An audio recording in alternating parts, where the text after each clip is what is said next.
The greatest of armaments fired away, with the firing control system linked directly to Gadora's will, eliminating any time delay. The demonic buster, named as a tribute to the demons, functioned as a magicule concentration device. It worked by harnessing the magicules inside the Colossus's magic furnace and those naturally floating in the atmosphere, shooting them out at enemies. The term one-shot kill seemed invented for it. The demon Colossus's chest opened up, revealing Gadora behind a transparent layer. Placing one palm in front of the other, a ray of light burst forth, enriched with magicules and transforming into a deadly beam. Disc, the former commander of the magic division, strikes again, does he? Gozaline, choosing to defend rather than evade, had an expression as hard as stone. Well, here we go, Magisteel Ultra Microwave. A tremor occurred on her body, a specific vibration emitted by the Magisteel. The metal's unique frequency made it capable of repelling magicules. Having merged with the Lorelei, Gozaline could now manipulate the Magisteel, forming her body at will. On one side, a ray that compressed magicules, on the other, a metal that dissipated them. The collision's winner was Gozaline. "What?" Gadora exclaimed. "I have survived, and so I win," Gozaline shouted joyfully. Her Magisteel body gave her an absolute advantage over magic. Gadora, a powerful spellcaster, realized his most powerful weapon had failed. "Yes, I give. I never thought you would block this," Gadora admitted. Despite his skill and strength, Gozaline was impervious to his attacks. Defeating her seemed impossible, though it wouldn't necessarily spell doom for him. Gadora reflected on his situation. Not being part of Rimuru's inner circle meant he needed to prove his worth. Rimuru's magnanimity had impressed him. The Demon Lord accepted him despite past suspicions and entrusted him with a major role within Tempest. Life among monsters was wonderful, with research facilities surpassing the Empire's, and a confidant in Adelman, now a full-fledged saint. With their aid, Gadora could explore the deepest depths of his magic research. To live up to their expectations, he had to be of service. Resolving to show backbone, he recalled the many monsters hoping to learn magic from him. Gadora's resolve was firmed up by his memories, despite them being somewhat wishful thinking. One monster called him a fool, another almost tricked him into becoming a test subject, and a third, devoted to the sword, invited him to train. But he wasn't afraid to interpret things positively. One monster, Diablo, had even become his friend after they both praised Rimuru's magic. Diablo had promised to make Gadora one of their own if he could prove his magical gifts. Knowing he couldn't afford to die here, Gadora remembered Rimuru's order to avoid recklessness. "I am not defeated yet. The battle is just beginning, little girl," he shouted. "Good, good. Then let me carve you up with my powers," Gozaline shouted back. Despite being less than half the size of the demon Colossus, Gozaline fought back with all her might. A bizarre scene unfolded as the Colossus was pushed back. Countless tentacles sprouted from Gozaline's back, their sharpened tips thrusting toward the Colossus. Gadora grunted. "Hurrah! More! More! Show me more blood!" Gozaline heated up, basking in the intensity. The tentacles, made of Magisteel, vibrated with frequencies high enough to pierce any material.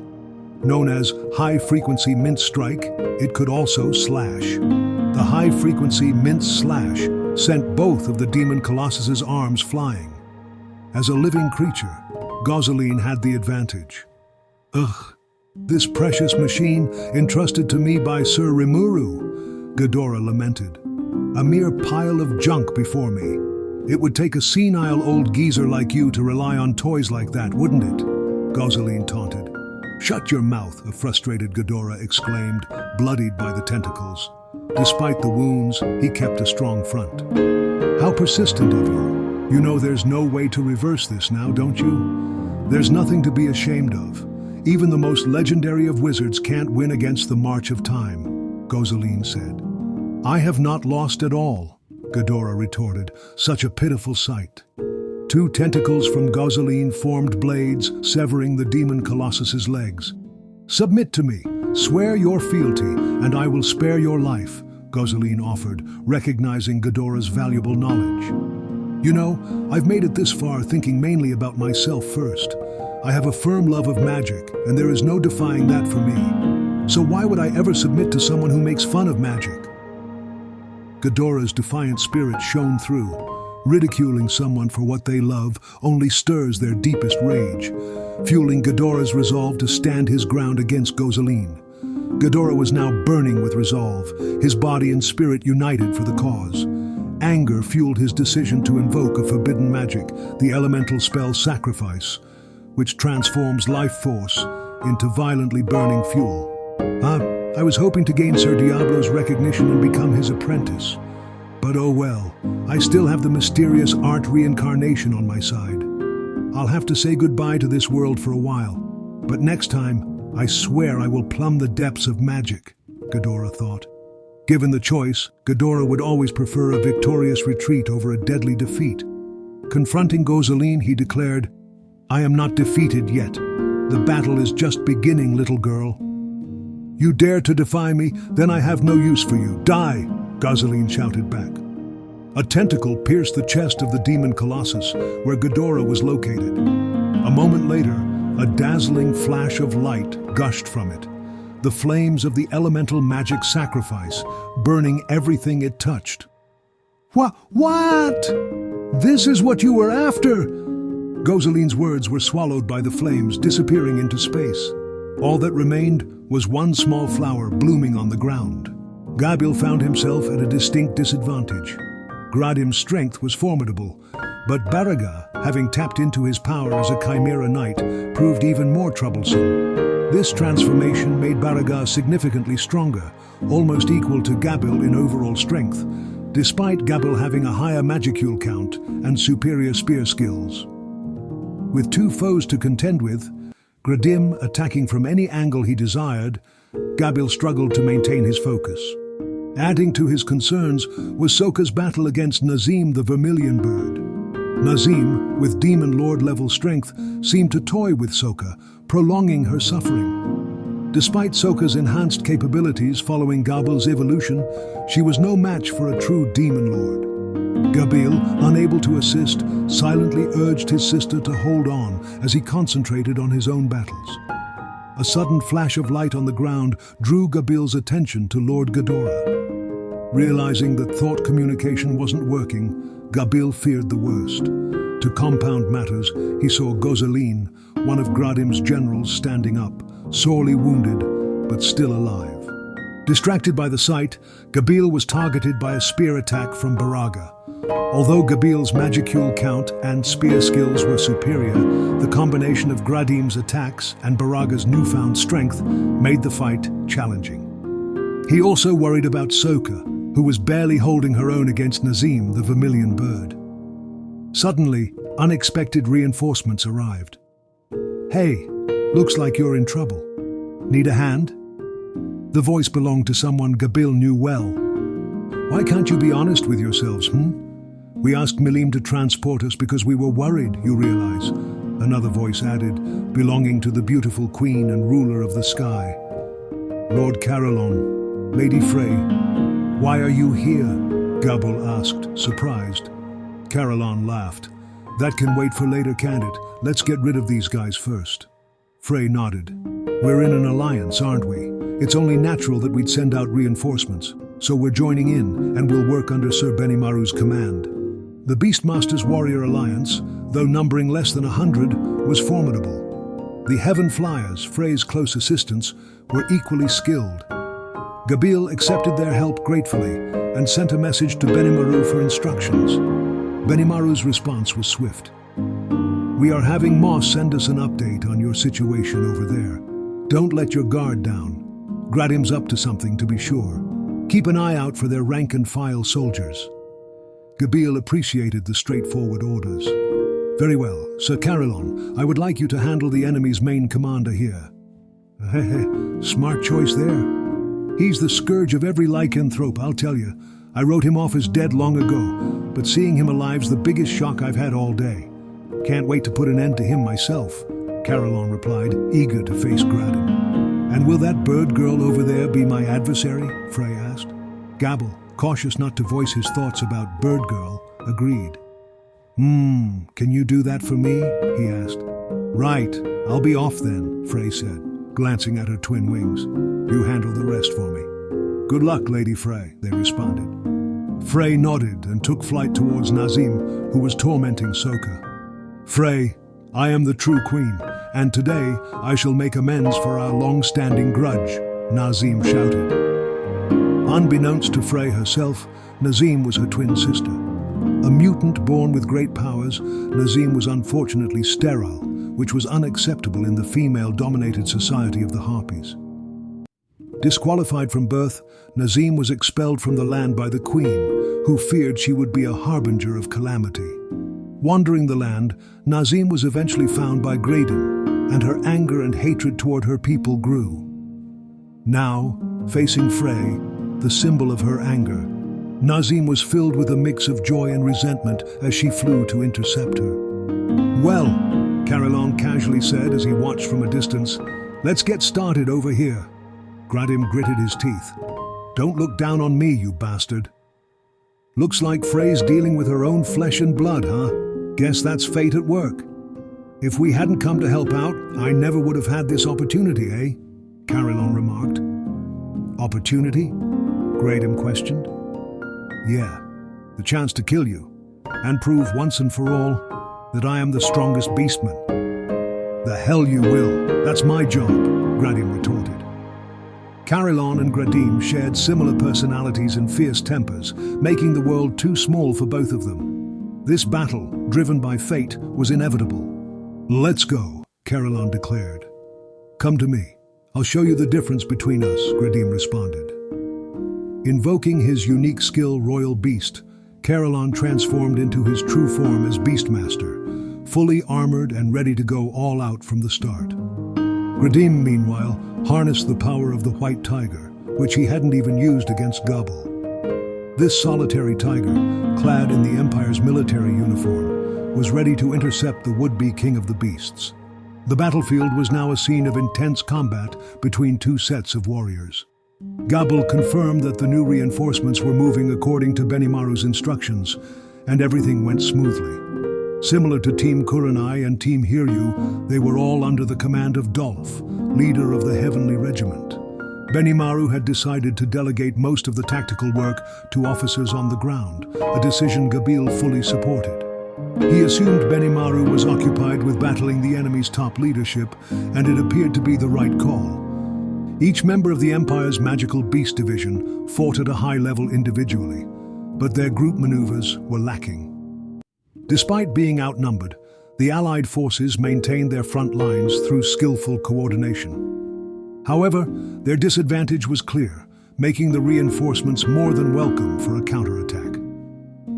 All right, things seem to be going well. Soka's back to healing herself, and I need to do my best as well, Gabil muttered.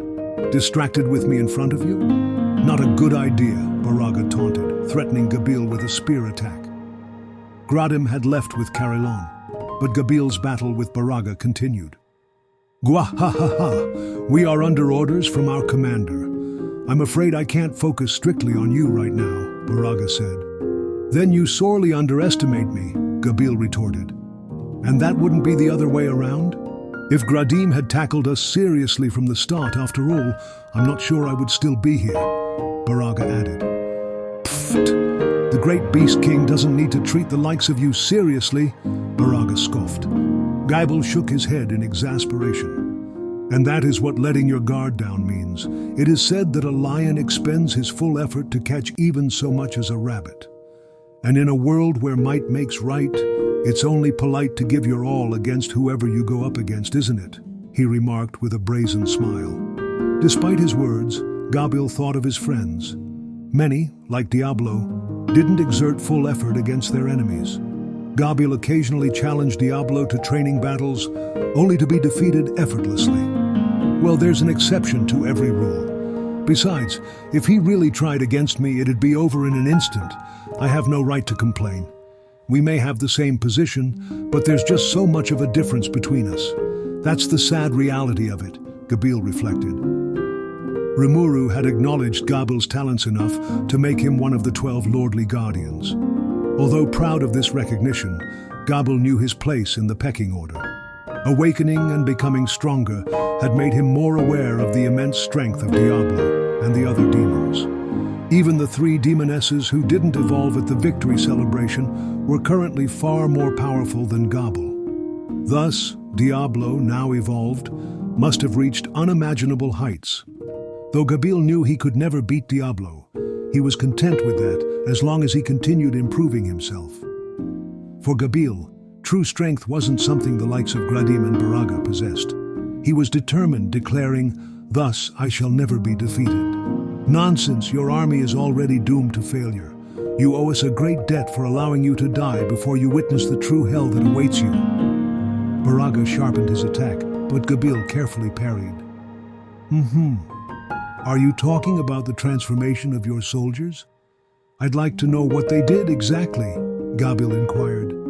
Baraga, looking perturbed, slowed down and stared at Gabil. "Oh, you noticed?" "Of course I did. We have a very talented commander," Gabil replied. "Well, you're still too late. The order has been given, and all that's left for you is to die in despair." Baraga pointed to the now fully recovered Gozalim. Very impressive healing. But anyone with our strength would be capable of that, no?" Gabil noted Gozalin's recovery, but remained unimpressed. Baraga smiled boldly. "No, not Gozalin. Around her." A chill ran down Gabil's spine as he saw a pile of fallen Imperial soldiers. Why was Baraga proudly pointing them out? He couldn't understand. Moreover, when had these soldiers died? Many enemy troops were now leaving the front lines, coughing up blood or collapsing. "What? Did you notice?" Baraga asked. "They're just dying on their own?" "That's right. Sir Gardim has made his decision. They shall all now face a great trial." Baraga laughed maniacally, echoing across the battlefield and chilling the hearts of all who heard it. Gabil too was horrified by what he saw, realizing something terrible was happening. Gardim, the Beast King, issued his highest level of secret orders to his troops. "All troops, listen. Zamdo has informed me that His Excellency is in danger, and our treacherous enemies have also summoned a legion of evil demons. Their strength is unknown, but we estimate that it's more than you can currently handle. If nothing is done, we are likely to take severe casualties. Thus I have decided to tap into our last resort. You must offer to us your courage and your loyalty. Activate the final trump card I have given you, for then you will gain the power to defeat the demons." Gardim had first given this order to his 3 generals, followed by the rest of his troops. The soldiers were instructed to use energizer pills distributed to them for situations where all hope was lost. These pills, restricted in use and only to be taken under Gradim's command, contained the forbidden medical skill, the Beast. Succeed in this, and you will gain immense power, and sometimes you will survive with only a few side effects. Do not hate me for this. Hate yourself for your failure to adapt, Gardim thought to himself. Self-centered and cold-hearted, he had no hesitation in ordering his troops to risk their lives for a chance at immense power. Obediently, the soldiers followed their commands without hesitation, unaware of the pill's true effects. Slowly, the effects of the beast began to manifest in the bodies of the magical Beast Division troops. Although initially subtle, the transformations became more apparent. After a while, the ground was littered with corpses, a grim sight that Gabil had just witnessed. Berserk troops were already charging towards the front lines, forcing Team Kurenai, Team Hiryu, the Beastmaster's Warrior Alliance, and the Heaven Flyers to fight hard against them. Amidst the chaos, there were also those who were confused and bewildered by the changes within themselves, yet not defeated. These were the true warriors Gardim sought out. 10,000 immediately died. 5,500 were completely, irreversibly transformed into magical beasts. 5,000 made the transformation, only to lose all reason and go berserk. 5,000 transformed into a human beast form, also going berserk. 4,000 became beast warriors, imbued with animal powers. And 400 awoke as Chimera Knights. Gardim was fortunate that the probabilities worked out as anticipated. Given the relatively small group of test subjects, the results could have been much worse. While the magical beast division was now significantly smaller, its power as an army had skyrocketed. The berserk members of the division met their end quickly. Though useful as decoys, once they lost their minds, there was no turning back. Gardim was prepared to write them off without regret. Among the survivors, half, around 10,000, retained their intelligence as they fought. Though more than half could never return to human form, they were still a valuable fighting force, and Gardim was satisfied with that. Most notably, there were now 400 Chimera Knights, making them a nearly unbeatable force. Brooding over this, Gardim nodded in satisfaction. However, it was too early to relax. Despite the results, they still needed to reorganize their forces on the battlefield. He wanted to take personal command, but was hindered by Carillon. For now, he had to rely on his three generals. Baraga, the Azure Dragon, engaged in battle with Gabil. Nazim, the Vermilion Bird, fiercely fighting Fray, and Gozaline, the Black Tortoise. Gardim telepathically instructed Gozaline to reform their forces. A quick telepathic message was all it took. They should have closed their ranks earlier, but at least Gozaline was safe, which relieved Gardim. Despite his selfishness, he trusted those he deemed worthy. "Ha! Too focused on your troops to bother with me, eh?" Carillon taunted. "Of course, I command an army, you realize. I am not a wild beast," Gardim retorted. "And you just commanded most of them to die, didn't you? Don't make me laugh." "That is the nature of war, you fool. If you cannot make a similar commitment, you never deserve to rule our land. And did I hear that you were kicked off your Demon Lord throne by a newcomer? I feel sorry for the men and women who served someone as powerless as you." "Shut up!"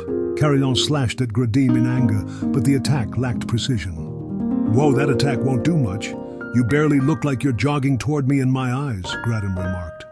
With that, Gardim moved behind Carillon, equipped with his white tiger claws, a god-class weapon both named after him and lent to him by the Emperor. These claws could slice through any opponent, including spiritual life forms, and were an excellent match for Gradim's near-divine speed. So Gardim used his well-honed footwork to keep Carillon at his mercy. Even the legend-class armor protecting Carillon was about as good as scrap metal against the white tiger claws. "What's wrong, huh? Didn't you say you were going to kill me? Was that just a lot of big talk or what?" Gardim taunted. "Ah, shut up. Tsk. I thought it'd be easier to kill you, but this ain't going at all like I thought," Carillon retorted. Despite the struggle, Carillon had grown much stronger thanks to his training with Milim, allowing him to continue fighting without taking a lethal blow. Gardim was surprised by Carillon's resilience. While Carillon had an advantage in latent strength, Gradim's superior weaponry gave him the upper hand overall. Understanding this, Gardim moved to finish off Carillon while keeping himself protected. But then, something unexpected happened. "What? I'm surging with power!" Gardim exclaimed. This was the sign of an oncoming evolution, the start of his own harvest festival, the progression to becoming a demon lord. However, awakening under these conditions posed a major challenge for Gardim. "Why am I so tired?" Gardim questioned, feeling unsteady on his feet. Seizing the opportunity, Carillon fled from danger and recomposed himself. "What's the matter? Exhausted already?" Carillon taunted, observing Gardim more closely. Something was clearly happening, but was it good or bad for him? Gardim was visibly gaining power, with magicules swarming around him and an enormous aura flowing out from his body. Yet Gardim himself seemed barely able to stay on his feet. "What's going on? This isn't that awakening thing, is it?" Carillon wondered, recalling a story he'd heard recently. At Rimuru's victory party, some officers had to leave early, stricken by irresistible fatigue during an evolution ceremony. "You have to go to sleep for a while on the way to becoming a true demon lord, right? And that's exactly what's happening to this guy," Carillon realized. Though not the most quick-witted, he demonstrated great insight, perhaps sharpened by the life-threatening situation. Fray suggested that evolution requires a certain number of souls, And Gradim's troops are dying by the thousands around us, ain't they? Carillon thought. Indeed, the conditions for ascending to a true demon lord were in place. This awakening, driven by the hatred of betrayed soldiers, left Gardim defenseless. Carillon judged this as both a great crisis and a great opportunity. Guess heaven's on my side after all, he mused. Wait a minute, Gardim pleaded. It's always been about you your whole life, hasn't it? Time to pay for that, Carillon said, seizing the moment. No, think calmly about it a moment. You may call yourself the strongest only if you beat me when I'm in perfect condition. This will be nothing but a half-hearted victory for you. You will rue it the rest of your life. Gardim argued desperately. Gardim was deeply concerned. Failure to act right now would assuredly kill him, but the fatigue was overwhelming. It was all so unexpected that he couldn't think of any measures to counter it. He looked to his dependable generals, but Baraga and Nazim were locked in fierce combat, and Gozaline was reorganizing troops under intense pressure from Rimuru's forces. None of them could come to his aid. At that very moment, nobody could help him. He fell to his knees.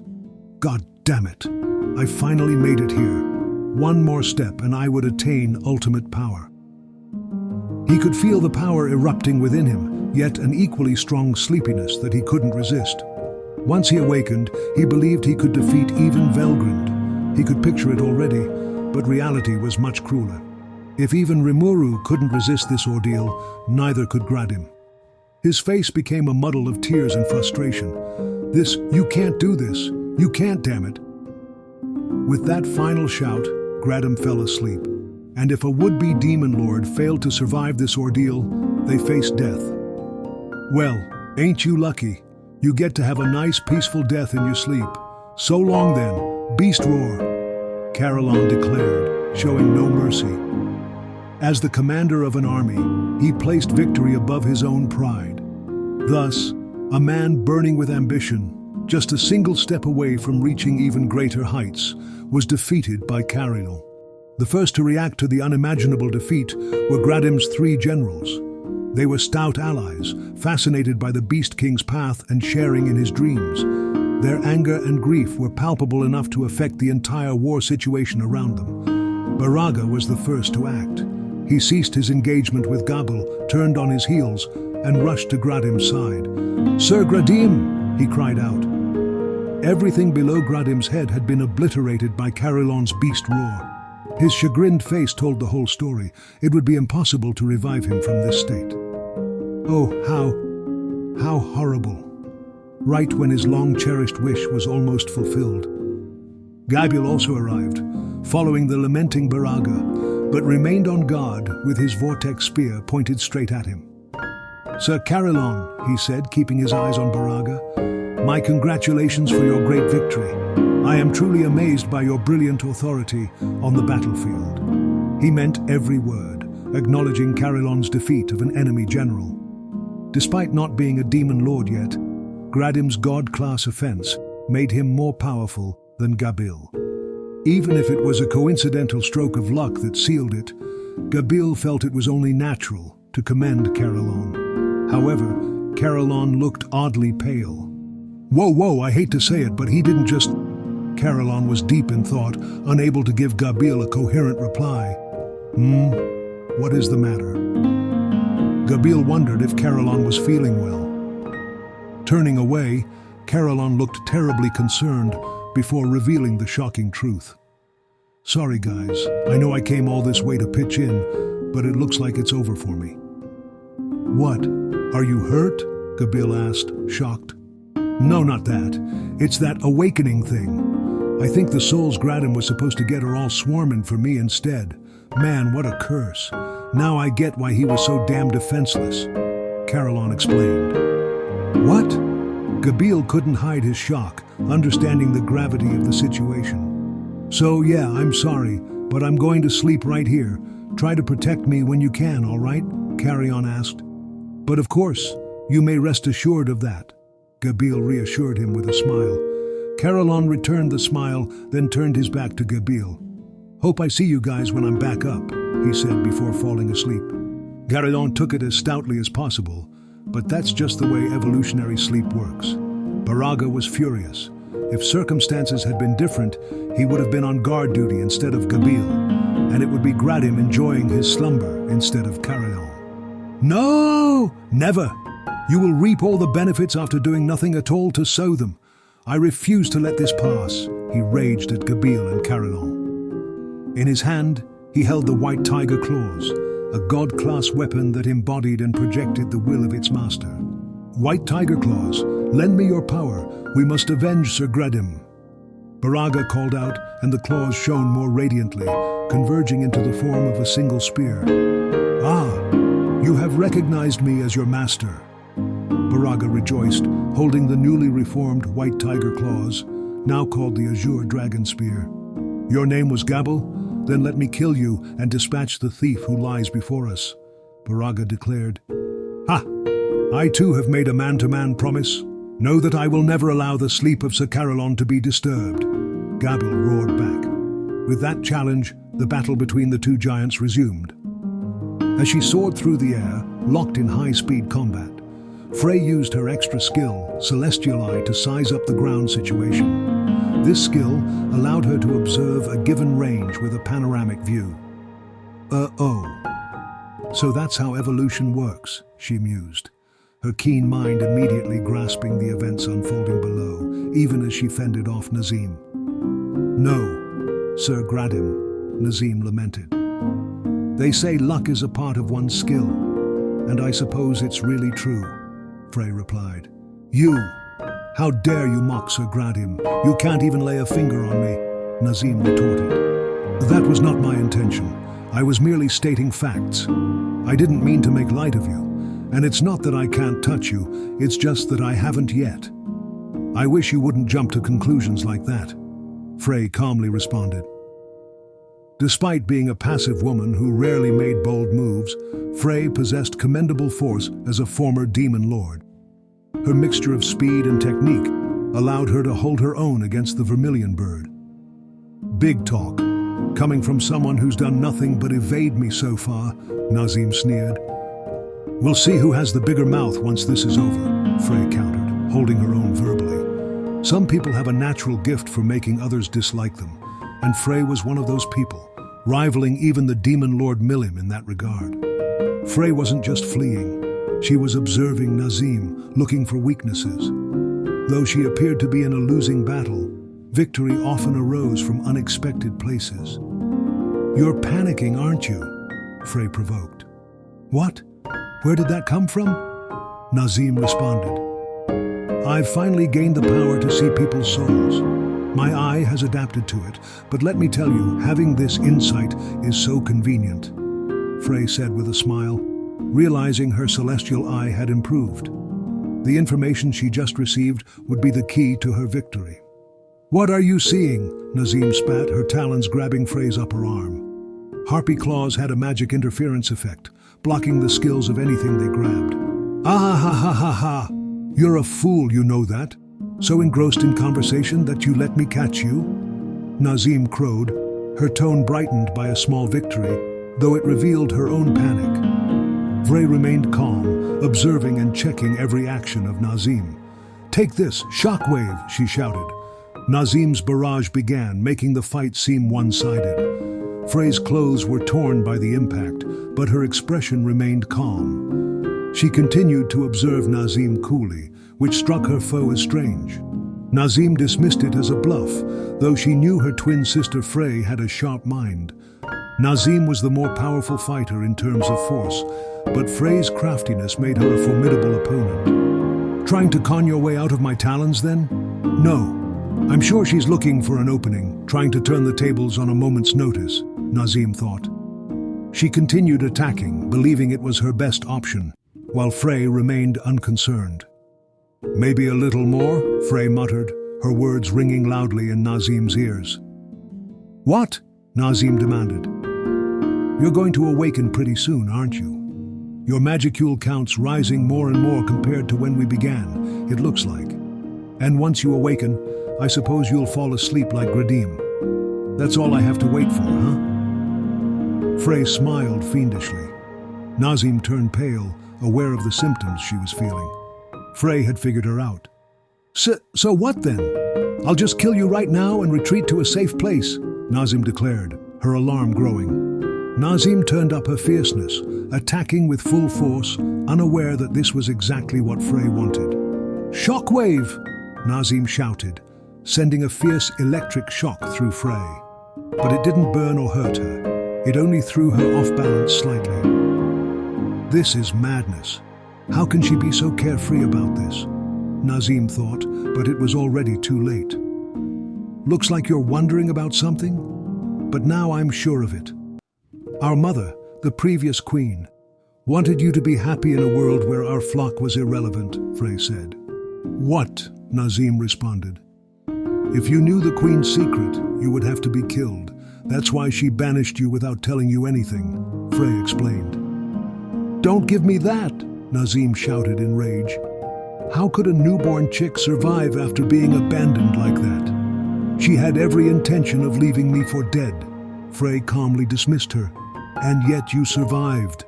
That is proof positive that someone was taking care of you in hiding. Mother always did spoil you like that. Nazim was left in shock, realizing the truth behind Fray's words. She always wondered about how she survived her very young days, before she could even remember. She presumed her mutant instincts saw her through that ordeal, but Fray's words made her question if there was another explanation. Despite this, Nazim wasn't about to change her stance after all the accumulated hatred in her mind. You're bluffing, now I'm onto you. You're trying to trick me and gain the upper hand, yes? It would have been cute of you to simply beg for your life, but your pride as a former demon lord wouldn't allow it, now would it? Nazim accused. Fray, having exhausted all other options, made Nazim believe she had some grand scheme ready to take her down. Assuming she was being hoodwinked, Nazim upped the intensity of her electricity. Die! Maximum shockwave! The full force of her violent electrocution attack struck Fray. That was the moment Fray had been waiting for. It's too bad. You were let off the hook and now you've come back yourself to die, Fray stated. Huh? Nazim was taken aback. There is only one queen. I killed our mother in order to seize her throne. And if you hadn't been abandoned, we would have had a duel to the death as well, Fray continued. Then I would have killed you, Nazim declared. As a rare fighter-type harpy, she had absolute confidence in her battle skills. She lost out to Fray in flight speed, but conquered her in everything else. There was no way she could lose in a fight, and even now she was on the verge of victory. She wanted to sneer at Fray, dismissing her words as sore loser mutterings, but Fray's next words changed her mind. A harpy queen needs to have certain abilities, you see. One born with them may be recognized as the next queen. The mistake you made was being born as part of me. Quit going on like you know absolutely everything about me. Oh? Well, let me give you the executive summary then. The queen has an incontrovertible advantage against all attacks from her own king. In other words, I have immunity against all harpy-based offenses. Don't lie to me. That's absurd, Nazim shouted, struggling to comprehend Fray's claim. There was a corner of Nazim's mind that wondered if what Fray said was true, but she dismissed it as impossible. If Fray's story was true, it would instantly contradict her claim of killing the previous queen. I'm sure you're trying to throw me off guard with your lies. You should have thought of something more plausible, Nazim accused.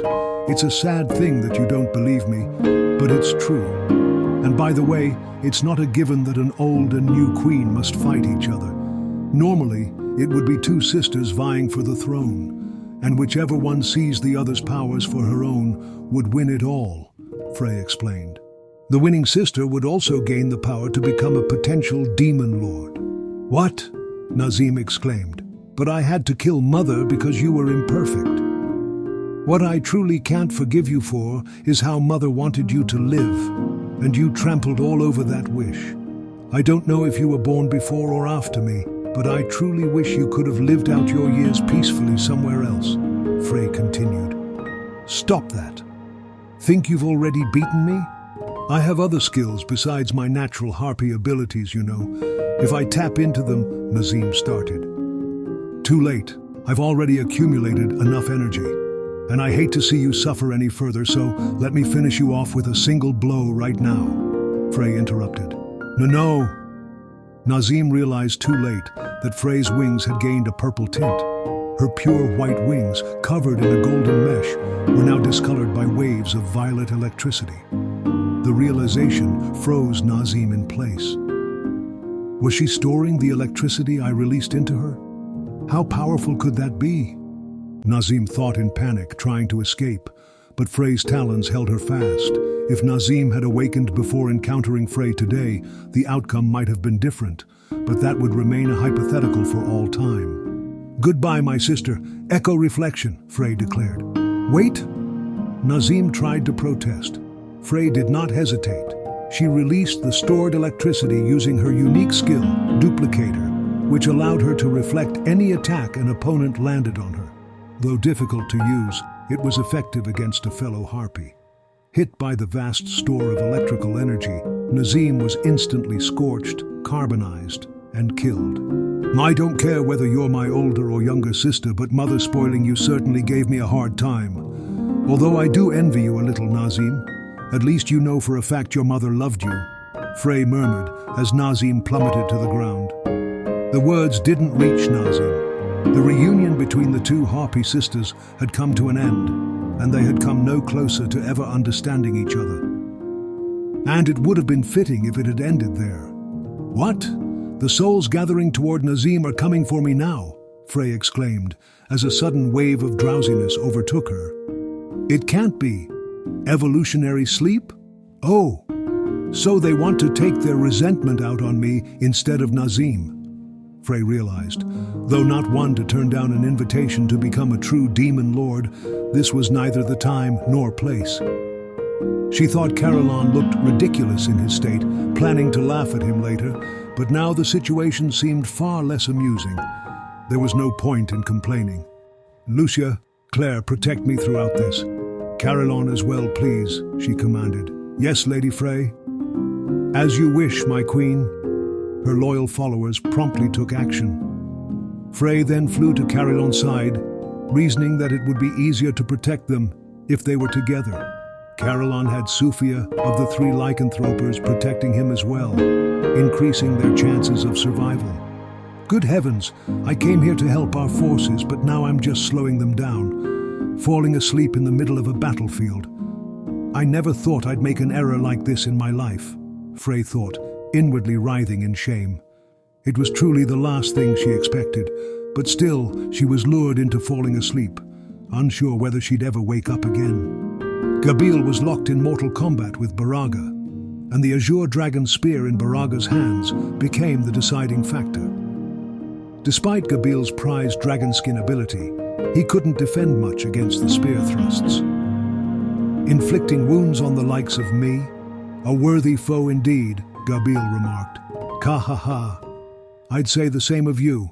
I meant to finish you off in a single blow, but you're far more of a handful than I expected," Baraga replied. Both fighters were severely wounded, but neither stopped attacking. They were only hurting themselves further, but neither cared. "The fact you fight at my level after my awakening is truly amazing, but I cannot let myself be defeated," Gabil declared. "Even without awakening, Sir Gardim was far stronger than you. If he had pulled off the feat, you wouldn't have even given him a struggle," Baraga retorted. "Nonsense. There are many who serve Sir Rimuru who are stronger than I.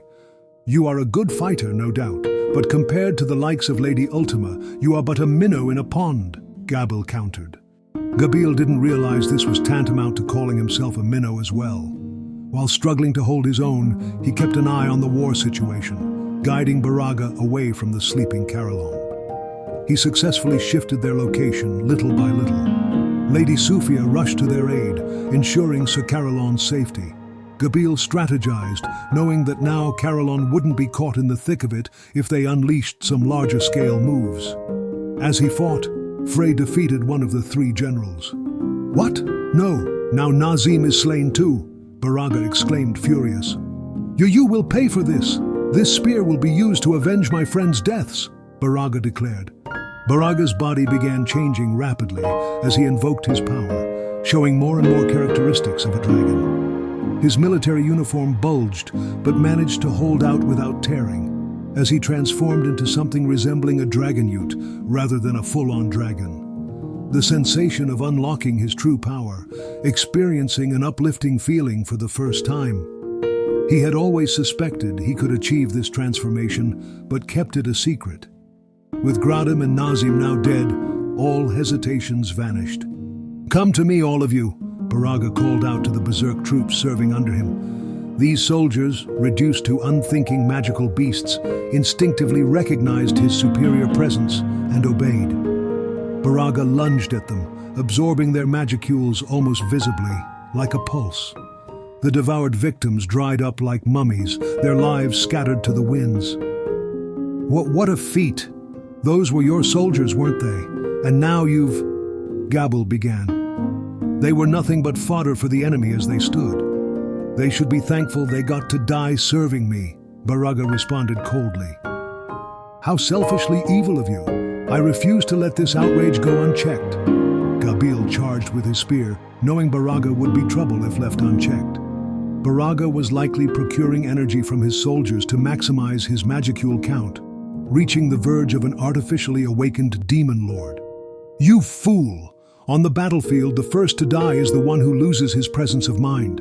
Did you think I'd be so preoccupied with my meal that I'd let my guard down? Baraga taunted. His actions had two purposes, to shore up his power capacity and to make Gabil act too early, which worked as Gabil flew into certain death. What? Gabil realized too late. Baraga used his feet to nimbly work the azure dragon spear, piercing Gabil's stomach. His magisteel breastplate did not cover his abdomen, and not even Gabil's dragon skin skill could withstand the attack. Gwa! Gabil spat out blood, an open hole in his stomach. Baraga laughed loudly. Ka-ha-ha!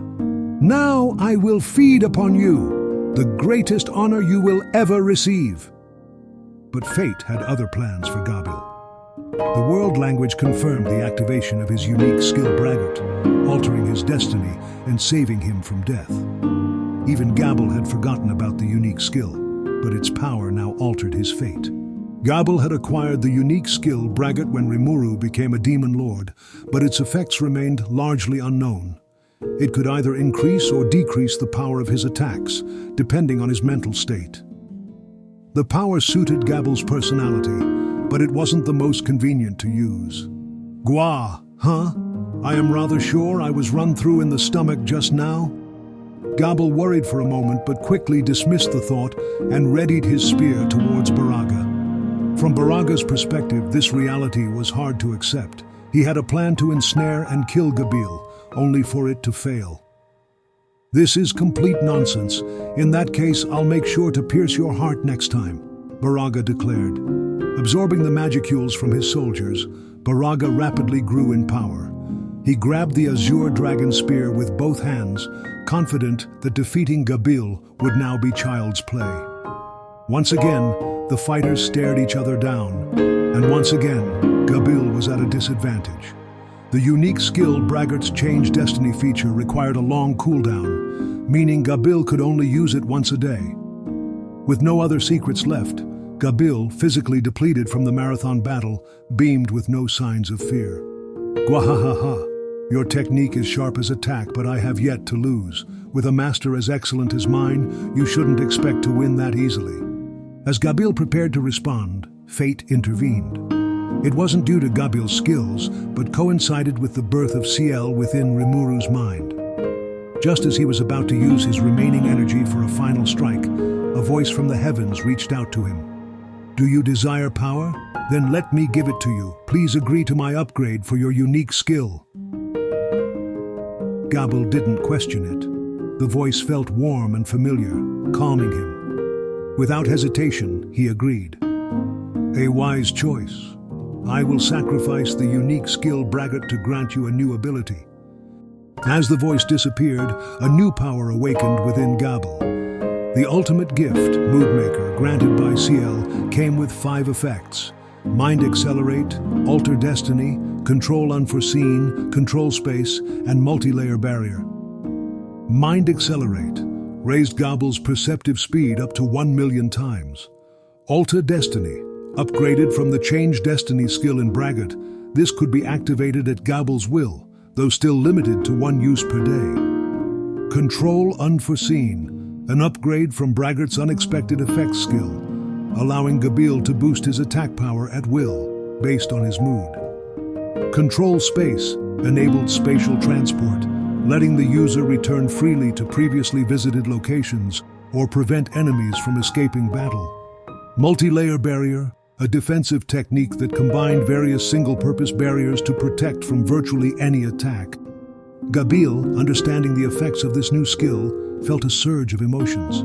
"Amazing, truly amazing, I feel undefeatable," he exclaimed. His emotions soared, boosting his powers proportionally. Baraga, confused and alarmed, asked, What's going on? Your powers have ballooned out of nowhere. What have you done?"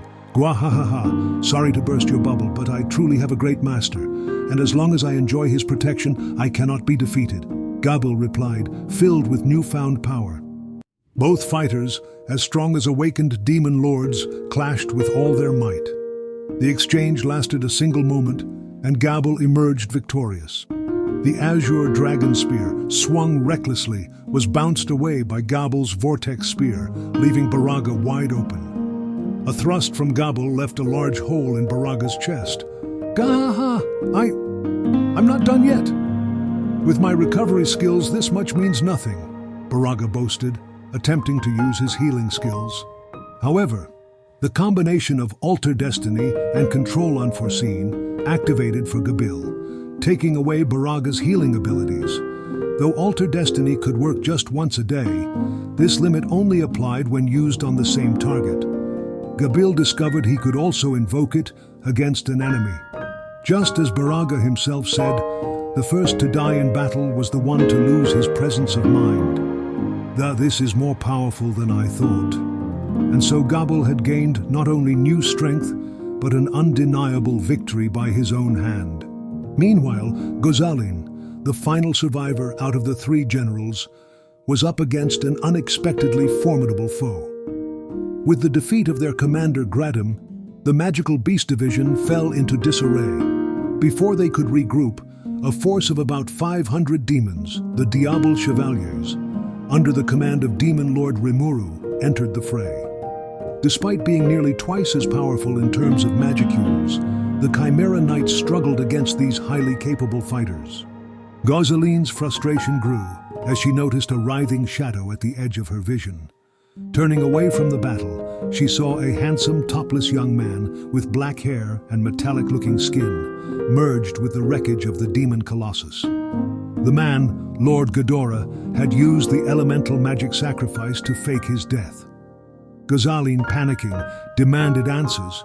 Gadora, creating some clothing, advised her never to rest on her laurels until the battle was fully over. Gozalin wanted to be rid of Gadora, but took a cautious stance, knowing he might be up to some trick. Despite his supposed death, Gadora stood before her, back to life. Her magisteel body was extremely heavy, and she prepared to launch a powerful, high-frequency mince strike. Concentrating her strength, she aimed squarely at Gadora, who began to explain his survival. "That's right. I have been reincarnated. I prepared a mysterious art known as reincarnation in advance. It grants me a new life while retaining all my memories," Gadora said. Gozalin remained skeptical but listened. Gadora explained he always had magic spells ready, including teleportation, self-destruct, and reincarnation. This time, his soul escaped his body and re-entered the cycle of reincarnation due to a promise with Diablo. Diablo had taken a liking to Gadora and considered making him his apprentice if he proved useful to Rimuru. The sorcerer Gadora had fallen into a trap set by Diablo, unknowingly altering his reincarnation spell. Now, if he died for Rimuru's sake, he could be reborn as a demon. Demons, born with fighting abilities, naturally made Gadora's new incarnation special. However, as a spiritual life form, he needed a physical body to remain in the world. With Ciel's manifestation in Rimuru's mind, fate favored Gadora. A voice offered him a physical body and more power in exchange for being useful to Sir Rimuru. Gadora agreed eagerly, marking the birth of a new race, the Metal Demons. His new body had a metallic luster and resembled his first incarnation. This new form, free from typical demon restrictions, had a magicule count comparable to Clayman. Gadora, now stronger with knowledge and experience from past lives, felt reborn. As he faced Gozaline, he warned her of his newfound power and suggested she surrender. Gozaline, undeterred, refused. Gozaline rushed toward Gadora with tremendous speed, her body transforming into a massive bullet. She believed Gadora was too busy prattling to react, but to her surprise, she was forced in another direction just before reaching him. Gadora explained that he used magic to create a powerful magnetic field, manipulating local magnetism to alter Gozaline's trajectory. Aloofly, he stood with a large book in his left hand, turning the pages with care. He requested Gozaline's surrender, which she interpreted as condescension, refusing to back down. Determined, Gozaline swallowed her pills and launched the beast, unlocking immense power. Gadora, delighted, saw this as an opportunity to test his new power. He unfolded the ultimate gift, Grimoire, a book glowing ominously and containing Rimuru's magic. Gadora selected the most suitable spell and declared limited hell flare. Before she understood what was happening, Gozaline was set ablaze, instantly scorched beyond repair. Gadora, satisfied but lamenting the lack of opportunity to brag more, began flipping through his grimoire, noting his youthful appearance and pondering transformation magic to adjust his looks. The confrontation ended decisively, with Gadora standing triumphantly over the ashes of his opponent. With the defeat of Gardim and the other main leaders of the Magical Beast Division, the battlefield remained perilous. Vega the Power, one of the leaders of Cerberus, delighted in seeing Gradim's head before him. Taking the head in hand, he devoured it without hesitation, feeling his body teem with newfound power. Vega's physique, resembling a carnivorous beast, grew in size, his uniform straining against his increased musculature. Vega muttered to himself, not bad, but not good enough yet. He found more prey in the charred remains of Nazim the vermilion bird, the dismembered Baraga, the azure dragon, and the melted metal of Gozaline, the black tortoise. Using his unique skill scavenger, Vega silently partook in each one, increasing his power without anyone noticing. Vega was born in Inglesia's royal capital to a former magical inquisitor who had turned into a magic-born. His father, unable to revert to human form, attacked his mother in a craze, resulting in Vega's birth. With a gestation period of only 3 days, Vega had full sentience and awareness from birth. Feared as a monster, even by his mother, he was nearly killed and forced into hiding. Over the next decade, Vega survived by scavenging and eating whatever he could find. After a fight, he consumed a human being who was near death, realizing there was ample prey around him. Preying on humans turned him into a monster in name and deed. Yuki, with the help of Shizue Izawa, captured Vega, intending to dispatch the abomination. However, Yuki saw potential in Vega's strength and decided to utilize him instead. Tricking Shizu into believing Vega was taken care of, Yuki reached out to Damrata to have Vega raised in the Empire. Through proper training, Vega grew up to become a fearsome warrior, fulfilling Yuki's plan. The battle between the Diable Chevalier reinforcements and the Chimera Knights intensified, allowing Vega to fulfill his personal mission unnoticed. Vega scavenged the battlefield, absorbing the limbs of a tenacious beast, a body of hard magisteel, and the power of a magic-repelling dragon. He even picked up the Azure Dragon Spear, a god-class weapon, and used his control metal skill to force it to become one with him. This transformation made Vega's entire body even more ominous and unidentifiable. Gabil and his forces, heavily fatigued and reaching their limit, finally noticed Vega. Team Hiryu's supplies were running low, and the evolutionary slumber affecting Carolon and Fray added to their challenges. Seeing Vega, Gabil's blood drained from his face. However, Gadora's presence calmed him. Gadora explained that Vega was a friend of Yuki and offered to reason with him. The two men, having become friends, smiled and nodded at each other as Gadora stepped toward Vega. "It's been a long time, Vega," Gadora greeted. Vega acknowledged Gadora, recognizing his allegiance to the demon Lord Rimuru. Gadora assured Vega that he was fighting alongside Yuki, preventing him from being treated as an enemy. Vega, however, was more interested in his own business, diverting his attention from Gadora. Now Vega was staring at Caroline and Fray, surrounded by even more tempting prey. His mouth salivated profusely as he imagined how delicious the meat would taste. Gadora tried to pat Vega on the shoulder in a friendly manner, but Vega's fist quickly knocked him away. Vega had powered himself up to the point where he surpassed an awakened demon lord with over twice as many magicules as Gadora. Even as a metal demon with excellent physical defense, Gadora was no match for Vega, whose entire body was god-class magisteel. With a single blow, he was knocked into unconscious silence. Gabil shouted, "Lord Gadora!" Disappointed and filled with doubt, he realized that Vega's powers were beyond imagination. Vega's intentions were clear. He was eyeing Caroline and Fray, eager to gain even more almighty power. If he succeeded, he would become truly unstoppable. Gabil knew that he had no chance of winning against Vega. Everyone would have to do their best to stop this monster. Regretting his situation, Gabil thought, "I always enjoy standing out like this, but this is perhaps too much of a good thing." Gabriel was ready to step forward, but stopped when Laplace appeared in front of him. Laplace offered to handle the situation, reassuring Gabil. Forcefully concluding the chat, Laplace turned toward Vega. "So, Vega, why'd you punch out old man Gadora like that?" Laplace asked, spinning around lightly. Vega, annoyed, responded that Gadora was trying to block him.